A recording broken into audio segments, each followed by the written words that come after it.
Alhamdulillah Alhamdulillahilladzi hadana lihada wa ma kunna linahtadiya laula an hadana Allah. Wassalatu wassalam ala man la nabiyya ba'dah wa ala alihi wa sahbihi wat tabi'in wa man tabi'ahum bi ihsanin ila yaumiddin. Amma ba'du. Hadirin jamaah salat maghrib yang semoga selalu dirahmati, diberkahi, diridhai oleh Allah Azza wa Jal. Yang pertama, kita tak henti-hentinya bersyukur dan memuji kepada Allah Azza wa Jalla yang masih berkenan memberikan kepada kita kekuatan, memberikan kepada kita kesempatan yang dengan izinnya kita dapat melaksanakan tugas dan kewajiban kita kepada Allah Azza wa Jalla. Kemudian salawat dan salam kita kirimkan kepada baginda Rasulullah sallallahu alaihi wasallam. Semoga kita semua diistiqomahkan oleh Allah untuk selalu mengikuti tuntunan, petunjuk, ajaran yang diwariskan oleh Nabi kita Nabi Muhammad sallallahu alaihi wasallam. Kemudian pada malam hari ini kembali kita akan melanjutkan kajian kita masuk dalam pembahasan fi al-babus salis, bab ketiga dari kitabul jinayah, dari kitab al-hudud, terkait dengan ketetapan hukuman yang ditetapkan dalam syariat atas beberapa perbuatan maksiat yang dilakukan oleh seorang hamba. Bab yang ketiga ini terkait dengan fi haddil kadhfi, hukuman atau ketetapan hukuman atas tindakan al-kadhf. Jadi setelah pembahasan had, hukuman bagi pezina, yang sudah kita tuntaskan pada pertemuan yang lalu, kita masuk pada pembahasan yang tidak lepas dari pembahasan perzinahan ini, yaitu al-kadhf. Apa itu al-kadhf? Di dalam kitab ini dikatakan ta'riful kadhf, al-kadhfu lughatan ar-ramyu wa minhu al-kadhfu bil hijarah. Al-kadhfu itu secara bahasa, al-kadhfu qaf, dha dan fa, qadhafa, masdarnya adalah al-kadhfu. Secara bahasa bermakna ar-ramyu, melempar, jadi ar-ramyu. Wa minhu al-kadhfu bil hijarah. Dalam bahasa Arab dikatakan atau masuk dalam kategori al-kadhfu ini adalah ar-ramyu atau al-kadhfu bil hijarah, melempar dengan batu, melempar dengan batu, ataupun yang sejenisnya. Jadi dalam bahasa Arab itu melempar itu biasa dikenal dengan ram, ar-ramyu, rama yarmi, makanya melempar atau melontar pada saat melaksanakan ibadah haji disebut dengan ramyul jamarat, melontar atau melempar jamarah. Nah, bisa juga dengan al-kadhf, al-kadhfu. Summa stu'mila fi ramyi bil makarih, kazina wal liwat wa nahwihima li alaqati al musyabahati bainahuma wa hiya al-adha. Kemudian secara spesifik kata al-kadhfu itu, kata al-kadhf dalam bahasa Arab itu diidentikan atau dikhususkan tuduhan atau melempar pada sesuatu yang tidak disenangi, ramyu bil makari, ya, jadi lebih identik kepada tuduhan kepada seseorang yang tidak disenangi. Nah, itu menjadi lebih spesifik, ya, maknanya secara bahasa. Kazina, seperti tuduhan perzinahan, wal liwat, begitu pula tuduhan liwat itu hubungan sesama jenis, ya, wa nahwihima, atau yang sejenis dengan keduanya, li alaqatil musyabahati bainahuma, karena ada kemiripan antara keduanya, wahiyal adza, ya, sesuatu yang mengganggu. Jadi tuduhan itu, ya, kenapa disebut ar-ramyu bil makarih, tuduhan yang tidak mengenakan? Karena kalau ada sesuatu tuduhan yang diarahkan kepada seseorang, maka hukum asalnya dia menyentuh sesuatu yang kita tidak, atau sesuatu yang tidak disenangi. Tidak ada orang yang senang untuk dituduh dengan sesuatu yang, ya, tidak terjadi, atau sesuatu yang, ya, belum ada bukti terkait dengan tuduhan itu. Nah, itu secara bahasa. Jadi secara bahasa al-kadhfu itu adalah melontarkan tuduhan atau melemparkan tuduhan, ya.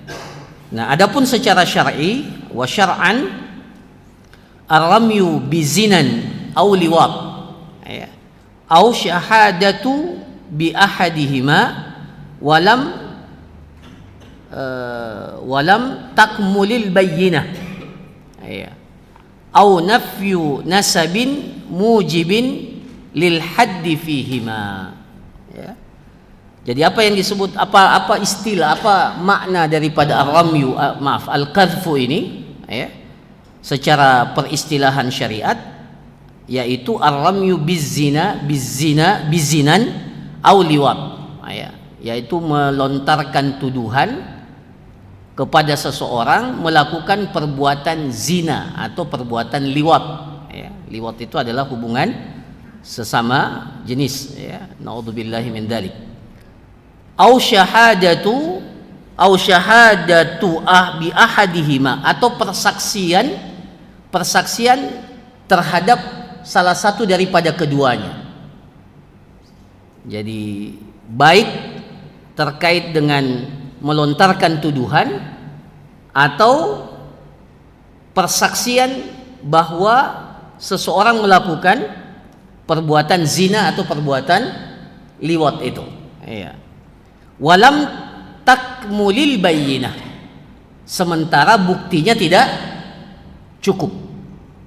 Jadi tuduhan itu ternyata tidak disertai dengan bukti yang sempurna, bukti yang cukup. Berapa buktinya? Berapa saksinya dalam pelajaran yang lalu? 4 orang saksi, ya. Walam takmulil bayyinah au nafyu nasabin mujibin lil haddi fihima, atau menafikan nasab, ya, menafikan nasab di mana hal itu mewajibkan, ya, jatuhnya had pada seseorang, ya. Jadi nafyu nasab, menafikan nasab, keturunan, ya, menafikan nasab, ya, pada seseorang, di mana penafian nasab itu mujibin lil had, konsekuensinya adalah, ya, jatuhnya had itu kepada seseorang, ya, baik terkait dengan perbuatan zina ataupun liwat. Nah, ini para jamaah sekalian. Jadi pada intinya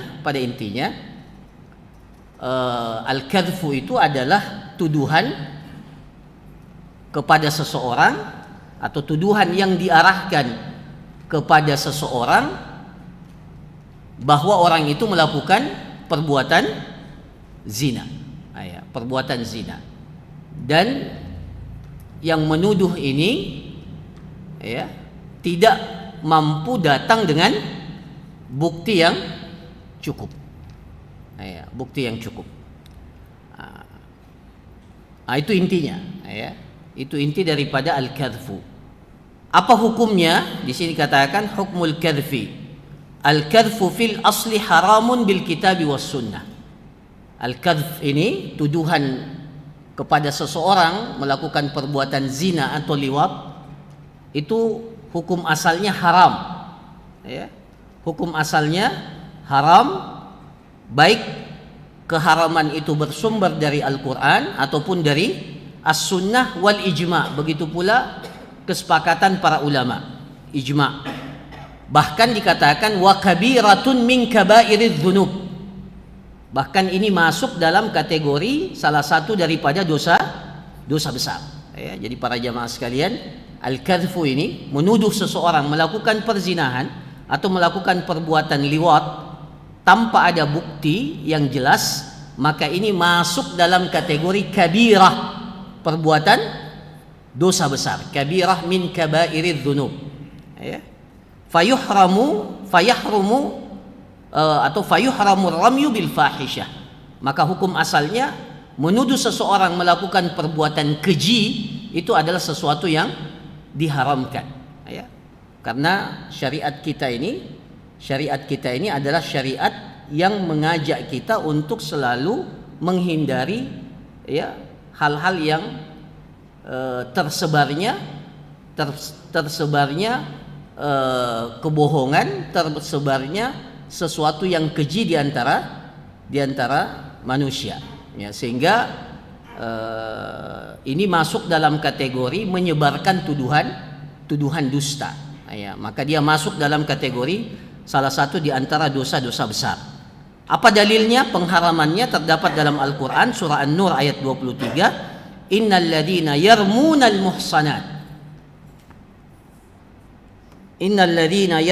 muhsanatil ghafilati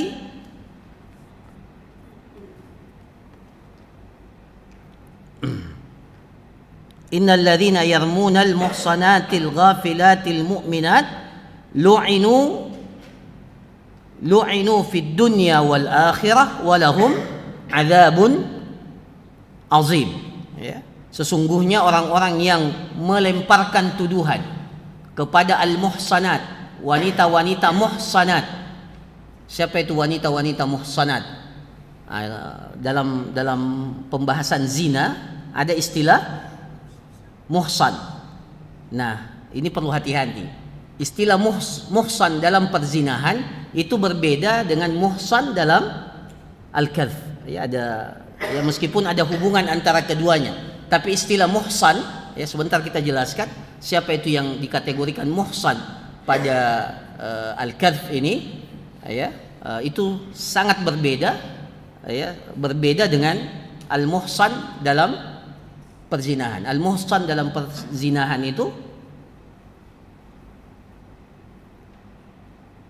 ketika seseorang itu terkumpul padanya 5 hal, ya. Pertama, telah melakukan pernikahan yang sah dalam syariat. Kemudian akibat daripada pernikahan itu konsekuensinya adalah terjadinya hubungan istimta, hubungan badan antara suami dan istri. Kemudian kedua pelakunya itu balik, kemudian berakal dan berstatus merdeka. Itu 5. Itu muhsan dalam apa? Dalam bab perzinahan yang mewajibkan ketika terkumpul atau terbukti, ya, melakukan perzinahan baik dengan pengakuan atau dengan persaksian, maka hukumannya itu apa hukumannya? Dirajam sampai mati. Ya.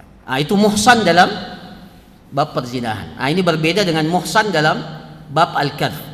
Jadi innal ladzina yarmunal muhsanat, sesungguhnya orang-orang yang melemparkan tuduhan kepada wanita-wanita muhsanat al-ghafilat, yang berada dalam keadaan lalai, ya, al-mu'minat, wanita-wanita beriman, lu'inu fid dunya wal akhirah, mereka dilaknat,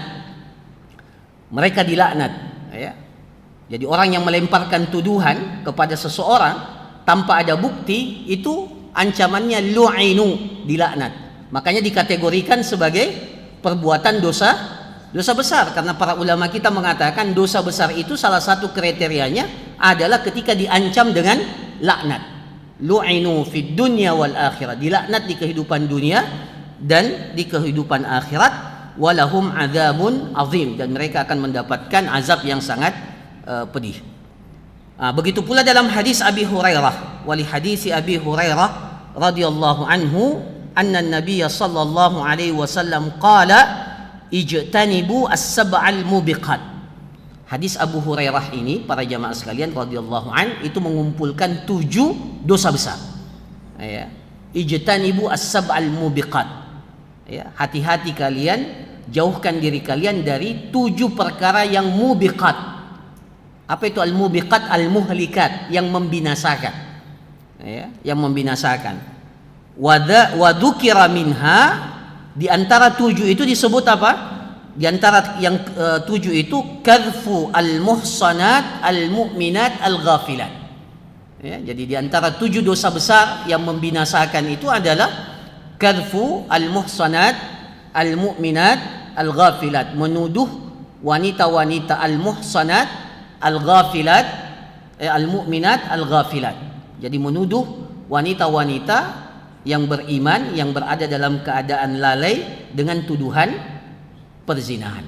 Ya, muhsanatul mu'minat al-ghafilat. Ini juga berlaku tentunya tuduhan ini, meskipun ayat ataupun hadisnya itu terkait dengan wanita, tetapi hukumnya sama juga kalau tuduhan itu diarahkan kepada laki-laki, bahwa laki-laki itu melakukan perzinahan. Tapi kenapa yang disebut wanita? Karena kita sudah jelaskan yang lalu, az-zaniyatu waz-zani, lebih didahulukan az-zaniyah. Ya, karena wallahu alam, ya, memang terkait identik perzinahan ini identik dengan kaum Hawa, atau yang menyebabkan terjadinya perzinahan. Ya.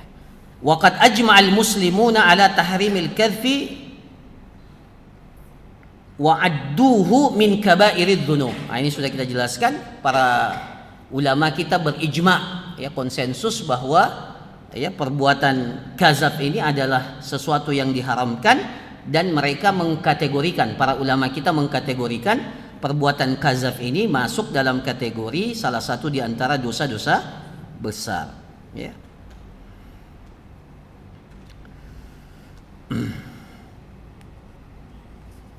Tapi terkadang para jamaah sekalian, ini disebutkan kazab itu menjadi sesuatu yang dibolehkan, bahkan mungkin sampai pada tingkatan wajib mengkazab. Ya, meskipun tidak ada bukti. Ya. Oh, bagaimana itu? Ya, di sini dikatakan wa yajibul kazfu ala man yara zaujatahu tazni.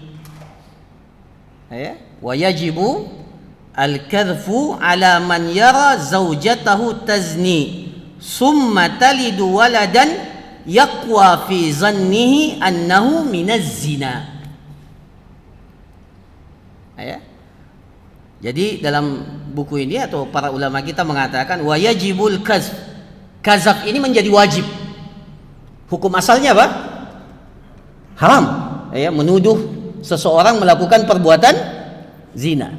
Tetapi terkadang menjadi wajib. Wa yajibul kadzfu ala man yara zaujatahu tazni, ketika seorang suami melihat istrinya melakukan perbuatan zina. Na'udzubillahi min dzalik. Jadi kalau ada seorang suami melihat dengan mata kepalanya sendiri, ya, dengan jelas bahwa istrinya melakukan perbuatan zina, summa talidu waladan yaqwa fi zannihi annahu minaz zani, dan kemudian ternyata setelah itu istrinya hamil dan melahirkan anak yang dugaan besarnya, kemungkinan besarnya berasal dari pezina itu, hasil hubungan perzinahan itu. Ya. Maka di sini kazab ini hukumnya menjadi apa? Menjadi wajib. Ya, jadi kazab menuduh istri melakukan perbuatan zina, ya, dalam kasus yang seperti ini hukumnya wajib, yajib. Ya. wa yajibu al-kadhfu ala man yara zaujatahu tazni. Ya, jadi kalau dia melihat mendapati istrinya melakukan perbuatan zina, ya, maka tuduhan ini, ya, apalagi dia meyakini bahwa anak yang dikandung oleh istrinya itu bukan anaknya, melainkan hasil perbuatan zina itu. Ya. Li'alla yalhaquhul walad. Supaya apa? Kenapa menjadi wajib para jamaah sekalian? Karena jangan sampai anak itu nanti dinisbatkan kepada suaminya. Kalau tidak dinafikan sejak awal, ya, tidak dinafikan, bisa saja orang menganggap bahwa anak itu adalah anak suaminya. Maka dalam kondisi yang seperti ini, al-kadzab ini menjadi sesuatu yang disyariatkan. Para jamaah sekalian, salah satu di antara 5 tujuan besar syariat Allah ini diturunkan, salah satu di antara tujuan, ya, yang disebut oleh para ulama kita dengan al-maqasidul khamsah, tujuan yang 5. Ya, tujuan yang 5 itu salah satu di antaranya adalah apa? Hifzu an-nasab, penjagaan terhadap nasab seseorang. Jadi nasab kita ini harus jelas. Nasab kita ini, nasab, ya, garis keturunan, silsilah keturunan kita ini harus jelas. Ya, tidak boleh samar-samar. Ini anaknya siapa? Ini, ya. Ya. Makanya dalam Islam itu semuanya harus, ya, terang benderang. Artinya harus jelas. Ya. Harus jelas. Tidak boleh, ya, bahkan dalam Islam kan dilarang yang namanya apa? At-tabanni. Apa itu at-tabanni? Mengadopsi anak, kemudian anak yang diadopsi itu dinisbatkan kepada seseorang yang bukan bapaknya. Ya, memelihara anak yatim boleh saja, memelihara anak orang lain boleh saja, tidak ada masalah dalam Islam. Ya boleh, tapi menisbatkan anak itu, ya, kepada orang yang bukan bapaknya, itu sesuatu yang diharamkan. Ya. Nah, jadi kenapa al-kadzab ini menjadi terkadang dalam kondisi ini menjadi sesuatu yang dibolehkan atau disyariatkan? Itu karena supaya penjagaan terhadap nasab, ya, penjagaan terhadap nasab seseorang. Ya. Kemudian di sini katakan li'alla yalhaquhul walad wa yudkhiluhu ala qaumihi wa laysa minhum. Jangan sampai dia dimasukkan ke dalam anggota keluarga besar padahal sebenarnya dia bukan, ya, dari keluarga itu. Ya. Wa yubahul qadhfu liman ra'a zaujatahu tazni wa lam talid min dalika zina. Kalau tadi hukumnya wajib, ya. Wajib. Kalau dia melihat istrinya melakukan perzinahan kemudian hamil dan dia meyakini atau sampai pada persangkaan yang kuat bahwa anak itu bukan dari keturunannya, itu anak hasil perzinahan. Itu jadi wajib. Tapi kalau dia mendapati istrinya berzina, ya, dan tidak hamil, ya, tapi dia mendapatkan istrinya berzina, maka di sini dikatakan wayubahu, dibolehkan, tidak wajib. Dibolehkan dia melakukan kazaf, ya, melakukan kazaf, walam talid min dalika zina, meskipun, ya, setelahnya istrinya itu tidak, ya, hamil dan tidak melahirkan anak dari hubungan perzinahan itu, ya. Na'udzubillahi min dzalik. Nah, ini para jamaah sekalian hukum al-kadzab. Jadi hukum asalnya adalah haram, tapi terkadang menjadi sesuatu yang disyariatkan, bahkan dibolehkan. Selanjutnya para jamaah sekalian, apa haddul kadzab? Apa hukuman terhadap al-kadzab ini?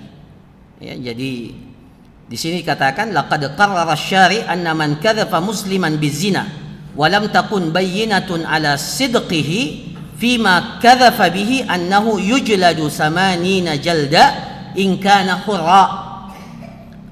Jadi dikatakan hukuman bagi kazaf ini, ditetapkan oleh syariat, barang siapa yang melontarkan tuduhan, melemparkan tuduhan kepada seorang muslim melakukan perzinahan dan dia tidak mampu mendatangkan bukti, walam takum bayyinah, tidak ada buktinya, ya, ala sidqihi, atas tuduhan tersebut, untuk membuktikan tuduhannya tersebut, ya, maka orang itu apa hukumannya? Yujladu samanina jaldah. Orang itu dicambuk 80 kali cambukan.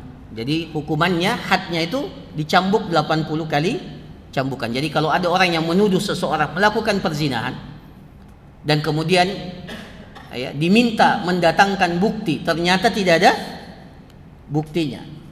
Apa alasannya? Ya, lagi viral di media sosial. Itu bisa jadi alasan? Tidak bisa. Ya, tidak bisa.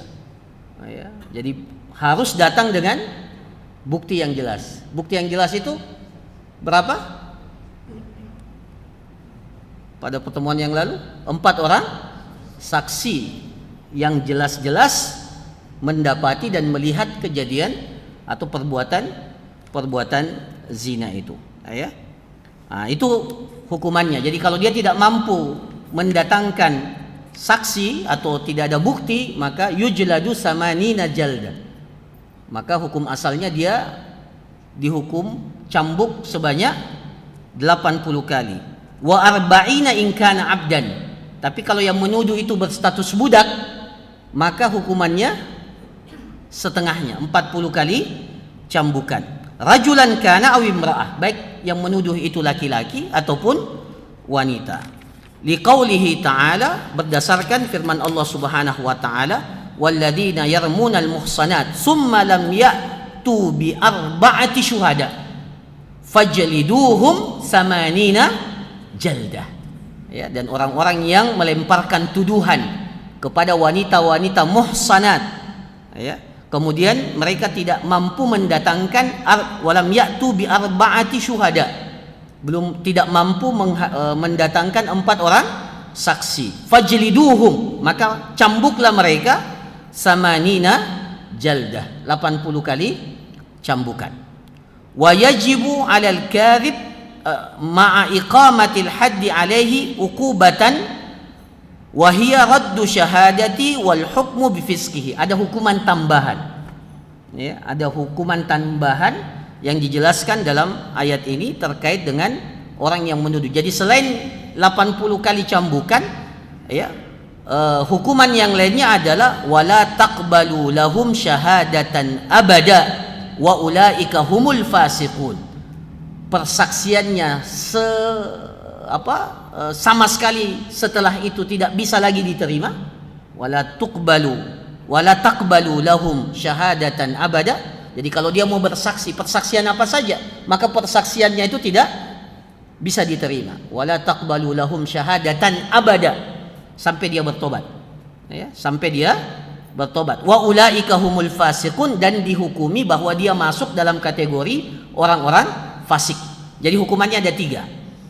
Apa itu? Dicambuk 80 kali cambukan, persaksiannya selama dia tidak bertobat tidak akan diterima apapun persaksian itu, ya. Dan yang ketiga, dihukumi sebagai masuk dalam kategori orang-orang fasik. Fa idza tabal kadhifu qubilat syahadatu. Tapi kalau dia sudah bertobat, maka persaksiannya itu diterima. Wa taubatuhu, bagaimana pertobatannya? Di sini jelaskan bagaimana dikatakan al-kadhib, orang yang menuduh tuduhan perzinahan itu bertobat. Bagaimana bentuk pertobatannya? An yukadziba nafsahu fima kadzafa bihi ghairahu. Dia harus menjelaskan bahwa tuduhannya kepada si fulan itu dusta. Nah, itu bentuk pertobatannya. Jadi dia harus menjelaskan bahwa dulu saya pernah menuduh seseorang, fulan melakukan perzinahan, ketahuilah bahwa tuduhan itu dusta, saya yang salah, saya yang berdusta. Ah, itu bentuk pertobatan orang yang melemparkan tuduhan. Jadi ini memang tidak ringan, ya. Nah, selama dia belum bertobat, maka selama itu pula persaksiannya tidak akan diterima dan dikategorikan sebagai orang fasik.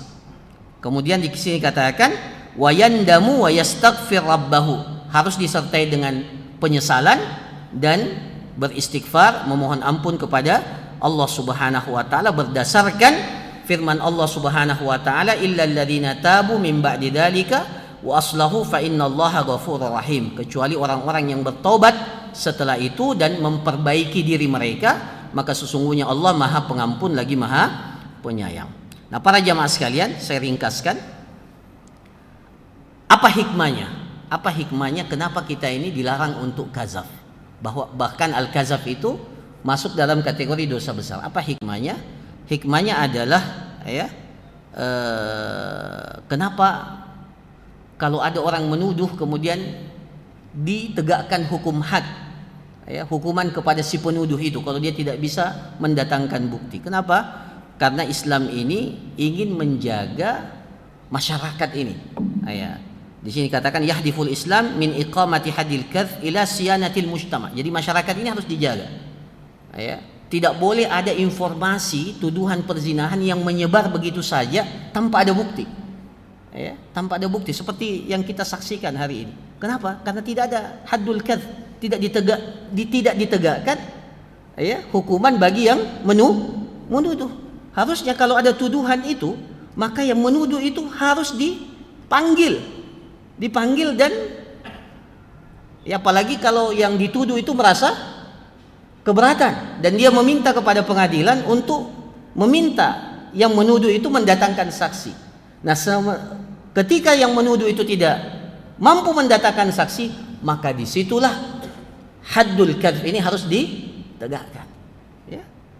Sekarang kan banyak sekali tuduhan-tuduhan perzinahan di media sosial, dan yang menuduh itu tidak mampu mendatangkan bukti yang kuat. Maka hukum asalnya ketika yang dituduh itu merasa keberatan, maka hukum asalnya dia bisa menggugat dan meminta pengadilan untuk, ini kalau dalam peradilan Islam, meminta pengadilan untuk menegakkan hukuman kazaf kepada orang yang melakukan tuduhan itu. Wal muhafadzatu ala a'radin nas. Kenapa? Karena kehormatan seseorang itu dijaga dalam Islam. Kehormatan seseorang itu dijaga dalam Islam. Jadi tidak boleh kita melecehkan harga diri orang lain.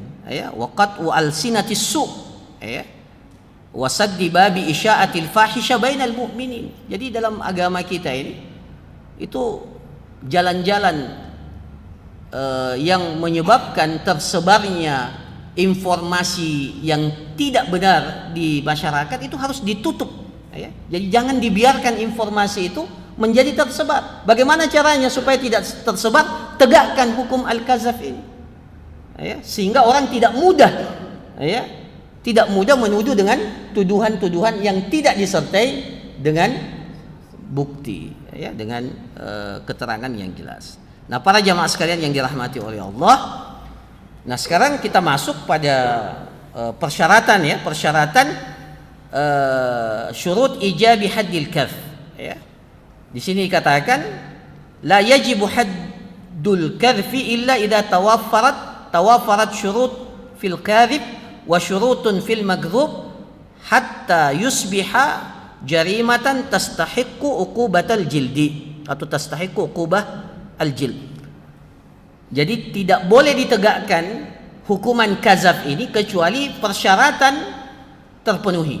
Baik persyaratan kepada orang yang menuduh, begitu pula persyaratan bagi yang dituduh. Nah, kita mulai dari persyaratan orang yang menuduh. Jadi tidak boleh ditegakkan haddul kazab kecuali persyaratan ini terpenuhi. Ada 5 persyaratannya bagi si penuduh al-kazib. Yang pertama, ayyakuna balighan, harus berusia balik. Kalau yang menuduh itu anak kecil, itu tidak, fala hadda 'ala as-saghir. Ayyakuna aqilan, berakal. Jadi balik, berakal, Maka kalau ada orang gila yang menuduh, orang yang tidak waras menuduh orang lain melakukan perzinahan, itu tidak ada hadnya, tidak ditegakkan padanya haddul kadz karena orang gila. Ayyakun alla yakuna aslan lil maghdhuf. Orang yang menuduh ini bukan asal. Apa itu asal? bukan bapak, bukan kakek atau orang yang berada di atas daripada yang dituduh ini. Jadi bukan bapaknya, bukan kakeknya. Jadi yang penuduh ini tidak ada hubungan dengan hubungan darah dengan si tertuduh. Karena kalau bapak yang menuduh, kakek yang menuduh, ibu yang menuduh, nenek yang menuduh, fala hadda 'alal walid, maka tidak bisa ditegakkan hukum had itu kepada orang tuanya. Tidak ada hukum had. Jadi kalau bapaknya yang menuduh anaknya berbuat zina, maka tidak ditegakkan hukum haddul kad. Tapi bisa dihukum dengan hukuman yang lain. Diberikan hukuman yang lain, tetapi tidak boleh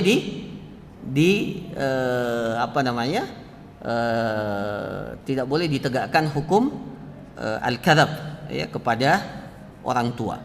Begitu pula yang ke bawah, anak ataupun anak laki-laki ataupun anak perempuan. Jadi kalau anak laki-laki, anak perempuan yang menuduh bapaknya atau menuduh ibunya, maka tidak ditegakkan hukuman kazaf itu. Kemudian yang keempat, an yakuna mukhtaran. Dia berada dalam kondisi tidak dalam kondisi dipaksa. Betul-betul dia menyatakan itu dengan kerelaan, bahwa betul-betul tidak berada dalam kondisi ditekan.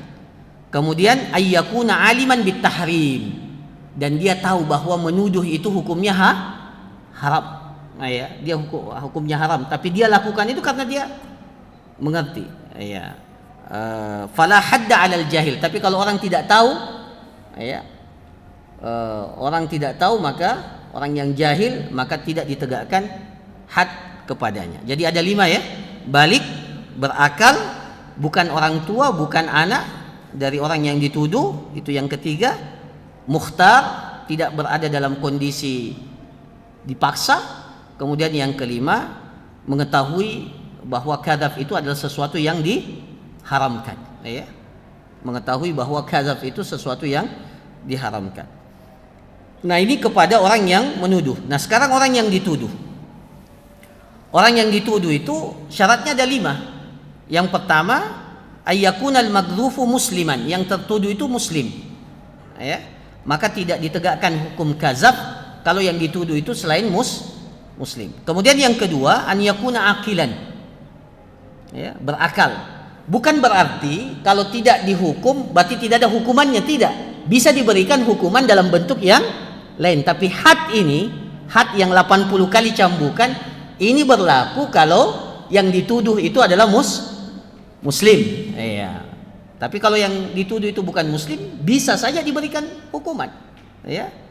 Bisa saja diberikan hukuman, bahkan mungkin bisa lebih berat. Kalau tuduhannya mengada-ngada umpamanya, dan itu dikembalikan kepada hakim yang menetapkan hukuman. Tapi tidak disebut had, tapi disebut ta'zir namanya. Kemudian ayyakuna aqilan, berakal, ayyakuna balighan, balik, an yakuna afifan anizina fi zahir. Nah, ini namanya muhsanat. Jadi bedanya dengan muhsanat di perzinahan dan muhsanat di al-kazab. Al-kazab ini selain berakal, selain muslim, berakal, balik, afif. Apa itu afif? Orang itu memang menjaga dirinya dari perbuatan zina. Jadi latar belakang orang itu memang bukan pezina, orang yang menjaga dirinya, afif. Jadi orang yang menjaga dirinya itu namanya muhsan. Dia jaga dirinya. Dia jaga dirinya dari perbuatan zina. Tiba-tiba ada orang yang menuduh orang ini. Jadi kalau ada umpamanya seseorang sering ke masjid, masya Allah, kesehariannya dikenal orang baik, jauh daripada perbuatan keji seperti ini. Tiba-tiba ada orang yang menuduh orang ini melakukan perbuatan zina. Itu afif namanya. Jadi bahwa yang dituduh itu afif. Tapi kalau yang dituduh ini memang sudah ditahu bahwa memang sering melakukan perbuatan itu, maka ini tidak berlaku haddul kadzaf ini. Nah, kemudian yang kelima, an yakuna al-makdzufu hurran, yang dituduh itu berstatus merdeka, ya. Ya. Jadi para jamaah sekalian, disinilah ya, jadi lima persyaratan ini masuk, ya, inilah yang diistilahkan dalam bab al-kazab itu muhsan, ya. Jadi muslim, balik, berakal, afif itu artinya dia menjaga dirinya, dikenal perilakunya baik, kemudian tiba-tiba dituduh, ya. Kemudian yang kelima adalah berstatus merdeka. Nah, para jamaah sekalian, ya, jadi kalau ada yang menuduh, ya, ternyata yang dituduh itu tidak masuk dalam kategori muhsan, maka tidak ditegakkan hukum kazaf kepada orang itu, karena yang dituduh bukan muhsanat, ya. Yang terakhir, apa syarat haddul kadhf? Idza wajaba haddul kadhfi fa innahu la budda min syurutin arba'a li iqamatih. Menegakkan hukum kadzab ini, ya, harus 4 hal yang terpenuhi. Menjadi wajib, ya. Haddul kadzab ini ditegakkan ketika terkumpul 4 hal. Yang pertama, mutalabatul magzufi lil kadzib. Harus ada tuntutan dari yang dituduh kepada yang menuduh, ya. Ini, ya, jadi memang harus ada mutalabah, harus ada tuntutan. Jadi yang dituduh tidak terima dengan tuduhan itu dan dia menuntut balik, ya, kepada orang yang menuduh, ya. Jadi kalau dia diam-diam saja, ya, maka ya tidak ada had, ya, tidak ditegakkan had itu, ya. Kemudian dikatakan wastidamatul talab hatta iqamatil had, ya, dan tuntutan itu terus, ya, berlangsung sampai ditegakkan had, ya. Jadi kalau di awal saja dia menuntut tapi setelahnya dia diam, maka, ya, tidak berlaku hukum atau tidak ditegakkan hukum had, ya. Haddul kadhf ini bisa saja dia maafkan orang yang menuduh itu, ya. Kemudian yang kedua, alla ya'til kadhib bi bayyinatin ala subuti ma kadzaba bihi. Jadi yang menuduh ini, syarat yang kedua, yang menuduh itu tidak mampu mendatangkan bukti yang kuat yang menguatkan tuduhannya, ya. Hukum asalnya berapa? 4 orang saksi, ya. Yang ketiga, alla yusaddiquhul makdzub fi ma kadzaba bihi wa yuqirru bihi. Yang dituduh tidak menerima itu dan, ya, tidak membenarkan tuduhan itu. Jadi yang dituduh tidak membenarkan tuduhan itu. Kalau dia dituduh dan dia diam-diam saja, ya, tidak ada komentar dan dia tidak menolak tuduhan itu, maka, ya, hukum asalnya tidak ditegakkan hukum al-kadhf, karena ternyata yang dituduh tidak bahkan membenarkan, ya. Maka ini justru, ya, terbalik, ya. Nah, kemudian ini yang keempat. Ini pernah kita pelajari, ya. Alla yula'inal kadhibu al-makdzuf. Yang menuduh itu tidak mula'anah dengan yang dituduh. Ini dalam kasus apa? Pernah kita pelajari dalam kasus li'an, ya, ketika seorang suami mendapati, ya, istrinya melakukan perzinahan, ya. Jadi di sini katakan alla yula'inal kadhiful magdzuf. Jadi sang suami tidak meli'an istrinya.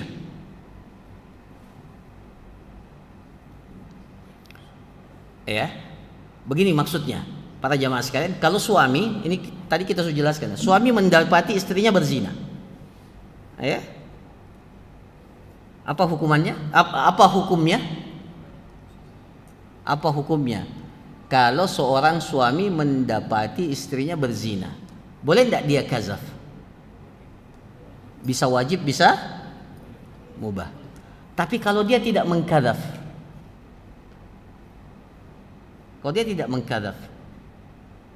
ya, ya, kalau tidak ini maka hukumnya boleh saja, ya, boleh, ya. Tapi sebagian mengatakan wajib kalau ternyata hamil dan anak itu ya dia yakini bukan anaknya. Nah, kalau dia mengkadzab dan tidak ada bukti, ya, mengkadzab dan tidak ada bukti, maka apa? Maka dia tuduh istrinya berzina, tapi tidak ada buktinya. Maka hukumnya dicambuk. Nah, untuk menghindari hukuman cambuk ini, satu-satunya jalan apa? Mula'anah. Dia melaknat. Dalam li'an kita pelajari ya. Jadi dia bersaksi, ini pernah sudah kita pelajari. Dia bersaksi bahwa istrinya berzina. Sebanyak berapa kali? 4 kali. Yang kelimanya dia mengatakan, dan dia siap dilaknat oleh Allah kalau apa yang dia tuduhkan ini adalah. Nah, kalau dia sudah mula'anah, sudah terjadi li'an, maka haddul kazaf ini tidak bisa ditegakkan karena sudah terjadi mula'anah. Meskipun suami tidak mempunyai bukti, tapi dia siap mula'anah, dia siap meli'an istrinya. Ya, meli'an istrinya. Nah, tapi konsekuensinya tentunya kalau li'an itu otomatis dipisahkan dan status pernikahannya menjadi apa? Ya, ini perpisahan dan berlaku selama-lamanya, seumur hidup. Jadi kalau sudah li'an maka dipisahkan selama-lamanya. Nah, ini para jamaah sekalian, pada intinya memang ya al-kadzab ini salah satu penjagaan syariat kita. Kenapa ya tidak dibolehkan kita menuduh sembarangan tanpa mendatangkan saksi yang kuat. Saya kira demikian apa yang dapat dijelaskan. Mudah-mudahan bermanfaat. Ada pertanyaan?